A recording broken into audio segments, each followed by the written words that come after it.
my name is Javier, and I'm here with...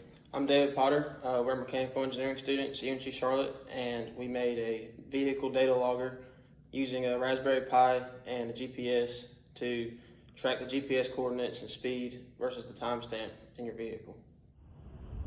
Okay, we're going to do a quick walkthrough of the various components required to set up the data logger, along with a quick coding resource towards the end that might help troubleshoot any issues that might arise should you try this project yourself.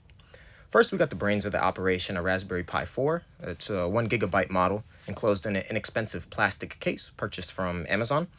Connected to that on the left is a small dongle that allows us to connect our wireless keyboard and mouse, while to the right of that we have a u-blox Neo 7 USB GPS. Above that, we have a 12-volt socket adapter that allows us to power our devices through the vehicle itself.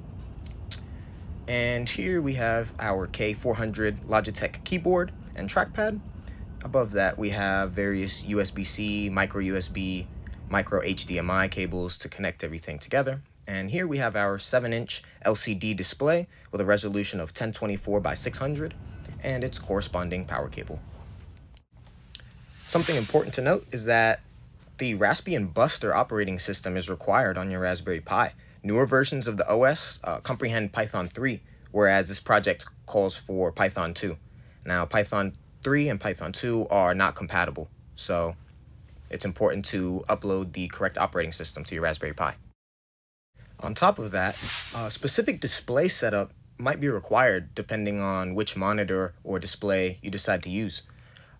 Modern televisions tend to work fairly well. However, if you go with a display like we did, it might require some configuration. One more thing to note is that the default GPS frequency is set to 1 Hz.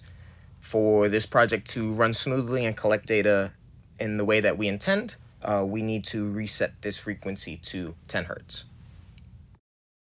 The vehicle being used in today's test is a 2005 Ford F-150. Has a 4.6-liter V8 engine, 4-wheel drive, and approximately 317,000 miles on it. So for our testing, we decided to do 2 runs. A slow run to provide a benchmark and give us data to work with, and then we followed with a fast run to be able to compare the data. Now for testing, the speeds were relative to the location we were testing at. Unfortunately, we were in a relatively small area, so our fast speed and our low speed, the delta between the two is approximately 15 miles per hour as read on the speedometer of the vehicle. Now right here we have a short video of the setup of the device, plugging everything into the Raspberry Pi, the display, the keyboard, the dongle, all the wiring, so that we will be ready to run the script and begin collecting data.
Looking at the data sets side by side, shows that the path taken was the same. However, the fast lap on the right failed to capture the velocity prior to the first turn, which is the bottommost corner of the track. The slow lap's velocity was fairly consistent and only deviated between approximately 6.5 miles per hour up to 8 miles per hour. The fast lap required braking prior to corner entry, which is easily visible on the graph. One can also note how quickly the velocity increased on the fast lap versus the slow lap. Velocity for the fast lap ranged between 17 miles per hour up to 30 miles per hour. It's also interesting to look at the path taken by the vehicle. If you look at the slow lap on the left, the corners seem to be taken a little bit tighter than the corners on the fast lap. The higher velocity results in a wider turning radius as compared to the slow lap. In the description of this video, you'll find a GitHub link with more detailed information about this project. It was written and compiled by Professor John McAlpine at UNC Charlotte. In this GitHub link, you'll also be able to find the code used and other helpful troubleshooting tips. Thanks for watching.